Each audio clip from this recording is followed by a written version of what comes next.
सभी सम्मानित नेतागण,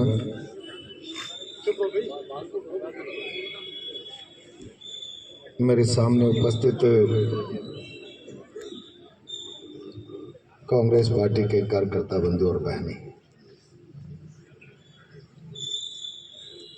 आज कांग्रेस पार्टी के कुछ नौजवान कार्यकर्ताओं को मैं धन्यवाद दूंगा कि सरकार के 2 साल पूरे होने पर सरकार की पोल खोल यात्रा विरोध के कार्यक्रम के रूप में यहाँ पर आयोजित की है। मैं 10 साल विधायक रहा हूँ। 2 साल बेमिसाल और भारतीय जनता पार्टी का कार्यकर्ता सरकार की उपलब्धियों को एक एक घर तक ले जाएगा। जब मैं समाचार पढ़ता हूं तो मुझे बहुत तकलीफ होती है और हंसी भी आती है।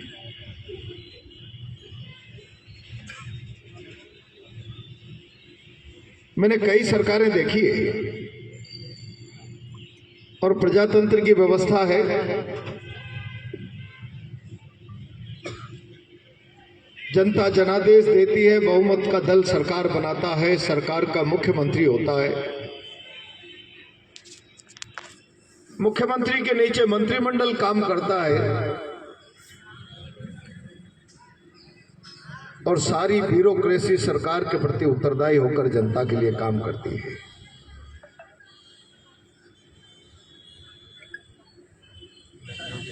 किस बात का 2 साल बेमिसाल ये भारतीय जनता पार्टी की सरकार और मुख्यमंत्री मना रहे, मैं आज तक नहीं समझ पाया। मैंने आजादी के 75 साल बाद कहीं पूरे देश के किसी प्रांत ऐसा दृश्य नहीं देखा कि एक मुख्यमंत्री और उसके नीचे मंत्रिमंडल होगा। अब व्यवस्था बदल गई। दिल्ली में गृह मंत्रालय में राजस्थान सेल करके एक डिपार्टमेंट होगा, वहां पर एक रिटायर्ड आईएएस अफसर बैठा होगा और राजस्थान का चीफ सेक्रेटरी सुबह शाम उसको रिपोर्ट करेगा और राजस्थान का मुख्यमंत्री चीफ सेक्रेटरी के अधीन काम करेगा। कभी नहीं देखा मैं।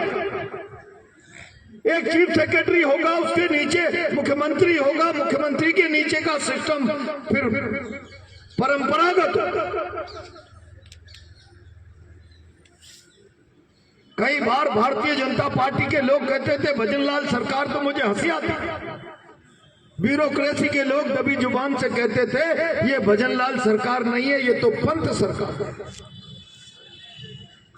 अब जिस सरकार के मुखिया की लगाम सरकार की लगाम मुखिया के हाथ में ही नहीं, जिसकी लगाम ब्यूरोक्रेसी के हाथ में, और उसका परिणाम यह हो कि सरकार की जिम्मेदारी राजस्थान की जनता के प्रति नहीं, सरकार की जवाबदेही राजस्थान की जनता के प्रति नहीं।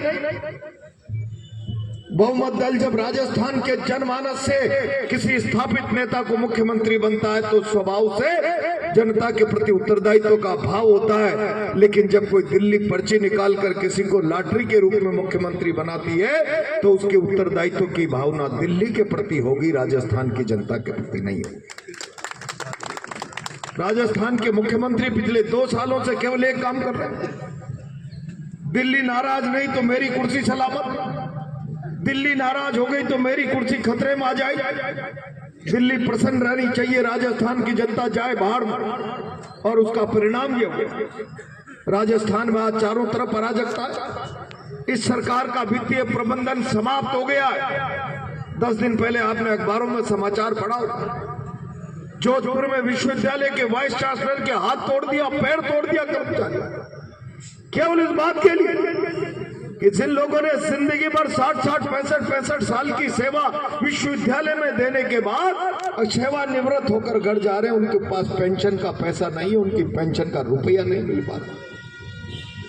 और कल तो अखबारों में छपा है कि पूरे राजस्थान के विश्वविद्यालयों की माली हालत यह है कि विश्वविद्यालय चलाने के लिए कर्जा लेकर काम करने की आवश्यकता पड़ रही है। जिस सरकार में शिक्षा जैसे संस्थानों को चलाने के लिए कर्जा लेकर काम चलाना पड़े, मैं समझता हूं इससे गिरी हुई बात इस सरकार के लिए कोई दूसरी नहीं हो सकती।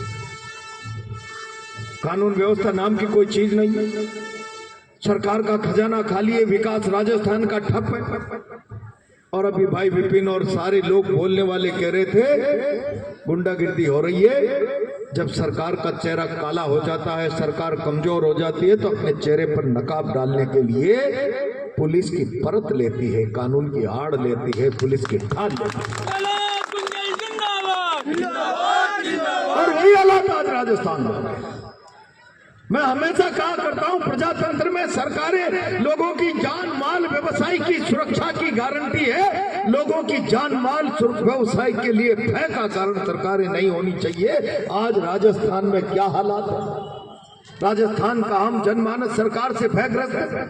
और मैं अगर कोटा का सवाल करूं, रोज किस प्रकार के किस्से कहानियां अभी लोगों ने भाषण करते हुए कहा कोचिंग उजड़ गई। यहाँ मीडिया के लोग बैठे हैं, तभी जुबान से सारा शहर कहता है किसने मांगी यहाँ की एक कोचिंग से 50% की पार्टनरशिप, और उसका परिणाम ये हुआ कि उसे देश यहाँ से छोड़कर देश के दूसरे कोनों में जाना पड़ा। और इससे बड़ी गिरावट, ये उर्दीधारी लोग यहाँ बैठे हैं, कोई मोरली नहीं बचा है। मुझे कभी कभी लगता है तुम्हारा जमीर गिर गया तो इस उर्दी पे दाग मत लगाओ। एक ओएसडी के चेंबर में गुंडे बैठते हैं एक साइड में पुलिस के इंस्पेक्टर डिप्टी बैठते हैं। गुंडे डिक्टेट करके प्लानिंग करते हैं, पीछे से मवालियों की तरह उन्हें ताकत देने के लिए पुलिस के लोग जाते हैं। जमीर मर गया हो तो उर्दी उतार दो, इस पे कालिक मत पोतो यार, इस पे कालिक।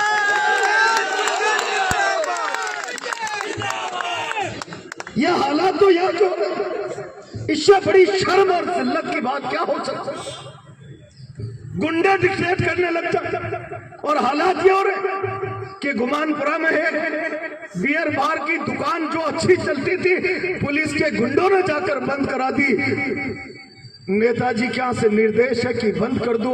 1 महीने तक बंद रहा। पैर पकड़ने के बाद कहा छोटे भाई को 50% की पार्टनर चाहिए, तब जाकर तुम्हारा बियर बार चलेगा। कभी कहते हैं तलवंडी के मेन रोड पे किसी रेस्टोरेंट को कहा है ये पार्किंग सड़क पर नहीं करने देंगे, बहुत ज्यादा चल रहा है। और इनडायरेक्ट में ये संदेश करा दिया गया 50% पार्टनरशिप चाहिए। क्या चाहिए? क्या आप इस शहर को लूटकर खाना चाहते हो? क्या आप इस शहर की व्यापारिक समृद्धि पर ग्रहण लगाना चाहते हो? क्या आप इस शहर के अपने खून पसीने की कमाई से व्यापार को समृद्ध करने वाले हर व्यक्ति का पेट काटना चाहते हो, उसमें अपना हिस्सा बांटना चाहते हो? क्या इसीलिए तुम्हें 3 बार विधायक और 3 बार सांसद बनाया कि ये उपलब्धि पाकर तुम इस शहर के लोगों की गरिमामयी कमाई में से आधा हिस्सा काट लो, उनका पेट काट लो, और कोई नहीं कटाए तो उर्दी के लोग तो इशारे का इंतजार करके बैठे हैं? मत पोतो रे कालिक, मत पोतो। तो मैंने विद्यार्थी जीवन में ऐसे सियाई उस 90 के दशक में देखे हैं कि कोई एसपी गलत काम कराने के लिए कह दे तो गलत काम की ना करते थे, और दबाव बनाए तो घुटने टेक कर नाक रगड़ने के बजाय बेल्ट खोलकर कहते थे एसपी साहब ये बेल्ट और टोपी संभालिए, ये काम मुझसे नहीं हो सकता। क्या गिरावट आई है पुलिस के आचरण में? क्या चंद बेईमानी के टुकड़े मिल जाएंगे खैरात में? गलत काम करने से गिरावट मत आने दो समाज जीवन में। जब उड़ती धारण करते समय कलेक्टर साहब, मैं कई लोगों से कहना चाहता हूं, पूछ दबाकर एक थानेदार की हाजिरी में प्रमोटिकी में IAS IPS खड़े रहे। अरे तुम संविधान की शपथ लेकर कुर्सी पर बैठे हो, नौकरी ज्वाइन की है, किसी नेता के नाम की शपथ लेकर, किसी सरकार के नाम की शपथ लेकर नहीं बैठे। नेता आएंगे जाएंगे चले जाएंगे, ये बेल्ट का नंबर खत्म नहीं होगा। इसको धारण करने वाला चला जाएगा तो दूसरा आकर इसको पहनेगा। ये संविधान की शपथ के आधार पर मिलने वाली बेल्टें हैं कि इसको जिल्लत मत दो, इसको अपमानित मत करो। क्या हालात हो रहे हैं इस शहर में, मवालियों की तरह पुलिस और गुंडे मिलकर लोगों के मकान खाली कराने, दुकानें खाली कराने, लोगों के धंधों में से हिस्सेबाजी करने का जो काम चला रखा है। आखिर आप राज चला रहे हो या अपराधी गिरोह चला रहे हो? मुझे अफसोस, ये सारा काम शहर की आंखों देके हो रहा है। कोई एक व्यक्ति लिखने का और बोलने का साहस नहीं करता।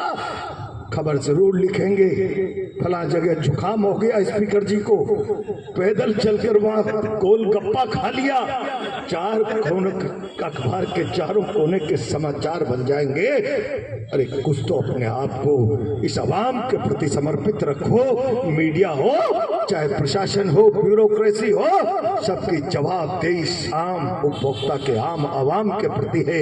नेताओं की हाजिरी में, गुलामी में अपने ईमान को मत बेचो और इसके अधिकारों के साथ कुठाराघात मत करो। अभी पिछले दिनों अरावली का संकट है।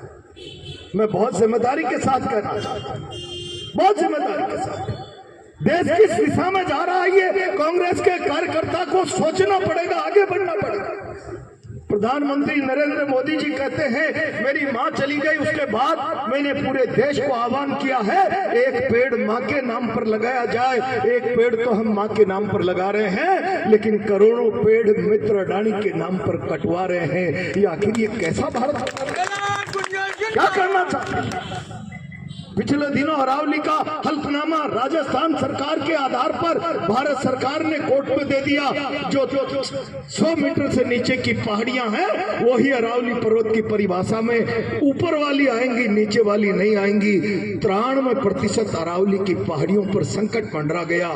और जब पूरा देश खड़ा हो गया, देश के बुद्धिजीवी ने, देश के एनजीओ ने, देश के अलग अलग तबके के निजी तरीके से विचार देश और समाज को देने वाले तमाम लोगों ने अपने मोबाइल की करोड़ों डीपियां बदल दी। सेव अरावली, धरती के नीचे से जमीन खिसक गई। अमित शाह और मोदी की, कहीं अन्ना हजारे के आंदोलन की आहट तो हिंदुस्तान में सुनाई नहीं दे रही है। सेव अरावली के बाद, उन परिणामों की भयावहता के बाद सुप्रीम कोर्ट के सामने जाकर नाक रगड़ दी। हल्फनामा वापिस लेंगे तो जूता मुंह पर पड़ेगा। भगवान के लिए आप हमारी प्रार्थना सुन लीजिए और सोते संज्ञान लेकर इस पर स्टे दे दीजिए। शर्म करो, चुल्लू पर पानी में डूब मरो बेईमानो। हल्फनामा बाद में दिया है, पहले अडानी, अंबानी, जिंदल जैसे सैकड़ों उद्योगपतियों से अरावली की पहाड़ियों को माइनिंग प्लान में एप्लीकेशन लगाकर, मूवमेंट में लाकर उसकी परिभाषा बदलने के लिए बाद में सुप्रीम कोर्ट में गए हो। अगर जनता खड़ी नहीं होती तो 97% अरावली मित्र पूंजीपतियों के हवाले कर दी जाती। और उसका परिणाम क्या होता? मैंने कहा बूंदी में खड़े होकर, कभी कभी बूंदी कहती है, आजकल तो बिरला जी कह रहे हैं हम टूरिज्म लाएंगे। अरे शर्म करो, टूरिज्म की परिभाषा और अंग्रेजी प्रहलाद गुंजल को बता दो स्पीकर जी आकर, मैं मान जाऊंगा तुम ले आओगे यहाँ पर टूरिज्म को। टूरिज्म के नाम पर पता नहीं क्या इवेंट करा रहे हो। यहाँ बूंदी कहती है मैं अरावली की गोद में बैठी हुई हूँ, मेरी सुंदरता किसी उदयपुर से नहीं है। और कोटा में हेरिटेज का इवेंट हो और बूंदी की चर्चा नहीं हो, तुम क्या कर लोगे यार? तुम्हारे पास नजरिया नहीं है, केवल अखबारबाजी और लोगों की आंखों में धूल झोंकने के अलावा तुम्हारे पास और कोई काम नहीं है। मुख्यमंत्री जी, आपने बहुत जोर से कहा मैं अरावली की रक्षा करूंगा, अरावली की रक्षा करूंगा। ये सारे के सारे डीजी साहब को मैं धन्यवाद देना चाहता हूं। मुझे पता है यहाँ के एक आध नए बाद में आने वाले अधिकारी भी इस व्यवस्था से पीड़ित हैं और उन्होंने एसपी साहब से गुहार लगाई, आईजीजी साहब से। ये सुधरने वाला नहीं है। गुंडागिर्दी का आलम जो पुलिस पर, मानसिकता पर कब्जा हो गया है, जरा आप आइए और एक दो को लंबा करिए। वो आए तो डीजी साहब उसी मुंड में थे कि एक दो और लंबे होने थे, लेकिन वो बच गए। मैं बहुत जिम्मेदारी से कह रहा हूं। आप अभी कह रहे थे अरावली की रक्षा करूंगा, चिंता मत करो। मैं मुख्यमंत्री जी आपसे कहना चाहता हूं, मैंने तब भी कहा था जब डॉक्टर किरोड़ी लाल मीणा ने कहा था कि बनास में से 8-10 करोड़ रुपए रोज की रेती निकल रही। तब मैंने मुख्यमंत्री जी से कहा था, मुख्यमंत्री जी मंत्री का बयान संयुक्त उत्तरदायित्व की भावना से पूरी सरकार का बयान होता है, कोई मुख्यमंत्री भी उससे बदल नहीं सकता, मुकर नहीं सकता। और अगर वो सरकार का बयान नहीं होता तो मंत्रिमंडल से बर्खास्तगी की कार्रवाई की जानी चाहिए थी। डॉक्टर किरोड़ी लाल आज भी मंत्रिमंडल का हिस्सा है, उसके बयान पर क्या कहना है? आप अरावली बचा रहे हो, अरावली की कोख में बनास की कोख को खोद रहे हैं कोटा के नेताजी, उनके मित्र दोस्त। उस अरावली की कोख को मत खुदने दो, उसको मत बचाओ। 20-20 करोड़ रुपए रोज की रेतियां निकाली जा रही है। एक ट्रॉली पत्थर कोई लेकर आ जाए तो 50,000 का जुर्माना लगेगा। एक ट्रॉली रेती लेकर आ जाए तो पुलिस वाले उसको राज संपत्ति घोषित कराने का वो जो है प्रोग्राम जारी कर देंगे। वो बेचारा रोता रहेगा। ट्रैक्टर ट्रॉली का 5 लाख का ऋण चुकाते चुकाते उसकी हाइट से तुम्हारे बच्चों की मानसिकता विकलांग हो जाएगी। एक नेता की गुलामी में तुम किसी गरीब ट्रैक्टर ट्रॉली वालों के साथ जुल्म करो, अंदाजा रख लेना कि कल तुम्हारे बच्चे मानसिक रूप से विकलांग न हो जाए। मैं इस बात की गारंटी दे रहा हूं।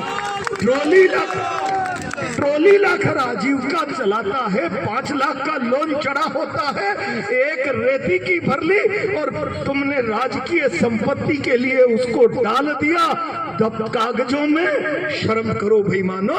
उसके घर में उस रोज मौत का मातम बनता है। तुम्हारे घर में कभी किसी की मौत होगी तब उस मातम का अंदाजा लगेगा। जिस रोज गरीब का ट्रैक्टर छिनता है, ट्रॉली छिनती है, उसकी संपत्ति छिनती है, और तुम्हारे पास नैतिकता क्या है? जाओ। मैं कह रहा हूं कल से 3 दिन से कलेक्टर से मुझे कहना पड़ा कि मैं जाऊंगा, फिर तुम्हें मौके पे आना पड़ेगा।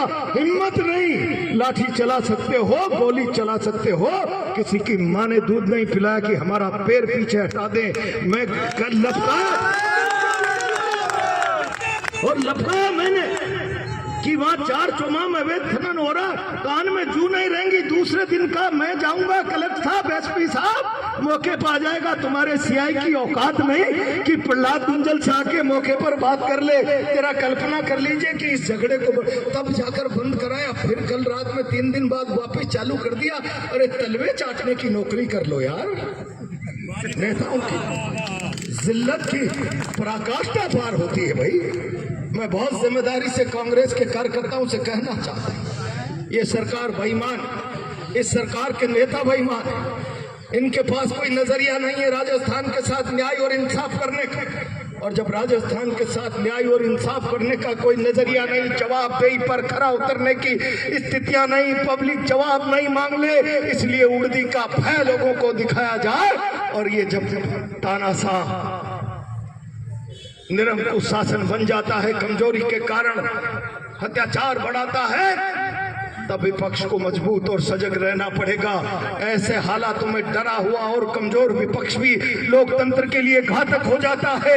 इनका प्रयास रहता है कि जनता में भय बना दो। उदासीन जनता भी प्रजातंत्र के लिए कलंक का काम कर जाती है।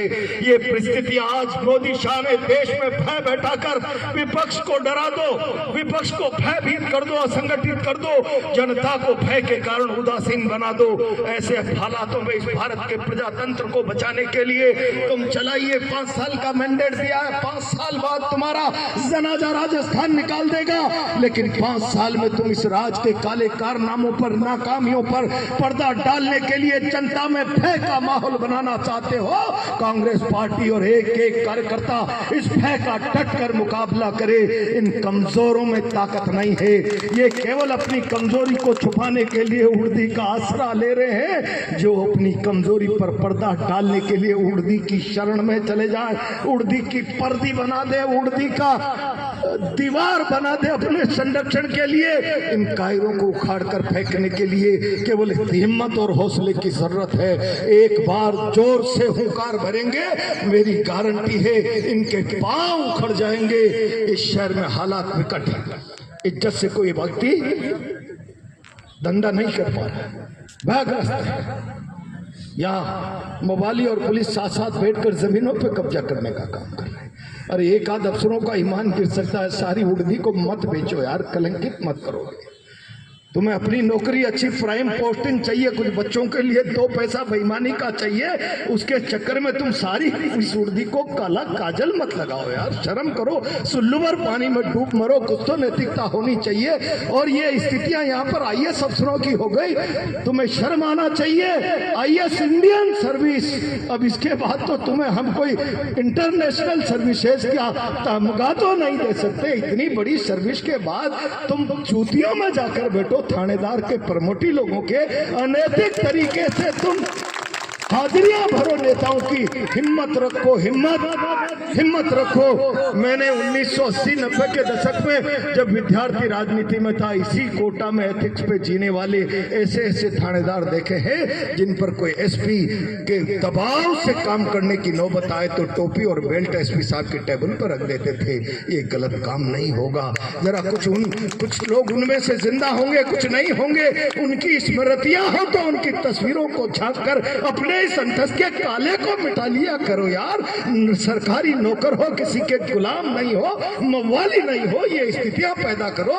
और ये स्थितियां पैदा नहीं की तो इस शहर को सरागा जो नेताओं ने बना दिया, तुम भी जानवरों की तरह उसको चरने वालों में शुमार हो जाओगे, उसको लूटने वालों में शुमार हो जाओगे। कुछ तो अपनी इज्जत की परवाह करो। थोड़े लोग सब मिलकर अपनी इज्जत की, अपनी नौकरी की, अपनी मर्यादा की परवाह करो। मैं आज इस अवसर पर कांग्रेस के लोगों से कहना चाहता हूं, सिस्टम कोलैप्स हो गया है। मुख्यमंत्री के हाथ में कुछ नहीं है, कोटा में गुंडागर्दी का राज है। अब छाती तान कर खड़े हो जाओ, बहुत हो गया है। 2 साल हमने इस सरकार को, इस गुंडागर्दी को सुधर जाओ ग्रेस पीरियड दे दिया। अब कोई गुंडागर्दी हुई तो जान की कीमत पर पब्लिक का अपमान बर्दाश्त करेंगे। ये संकल्प धारण करके कांग्रेस का कार्यकर्ता जाए। ये सरकार अपने आप पतन के रास्ते पर जा रही है। जरा गरजते रहो, बरसते रहो, हुंकार भरते रहो जनता के हक अधिकार के लिए। मेरा विश्वास है 2028 हो सकता है उससे पहले ही सरकार की विदाई का रास्ता बन जाए। बहुत बहुत धन्यवाद।